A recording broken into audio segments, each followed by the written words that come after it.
अहम खबर है, इस्लामाबाद हाई कोर्ट में टिक टॉक पर पाबंदी के खिलाफ केस पर समाअत हुई है। पीटीए ने पाबंदी क्यों लगाई है, आइंदा समाअत पर मुतमईन करें।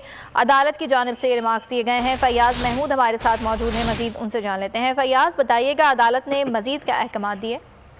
जी, टिकटॉक की पाबंदी के खिलाफ इस केस की समाअत हुई है इस्लामाबाद हाई कोर्ट में, जिसमें चीफ जस्टिस सत्र मिनर ने हुकूमत से कहा है कि टिकटॉक पर पाबंदी क्यों लगाई गई है, आइंदा समाअत पर अदालत को मुतमईन किया जाए। वफाकी हुकूमत और पीटीए सोशल मीडिया एक्सपर्ट के नाम अदालत में जमा करवाए, जो इस पूरे मामले का जायजा लेकर उन्होंने कहा कि हमें बताया जाए कि इससे भी बताया जाए। अदालत ने कहा कि पीटीए ने रिपोर्ट फाइल की, लेकिन अदालत ने जो हदायत की थी उसका जवाब मौजूद नहीं है। पीटीए ने पेशावर और सिंध हाई कोर्ट में बयान हल्फी दिया।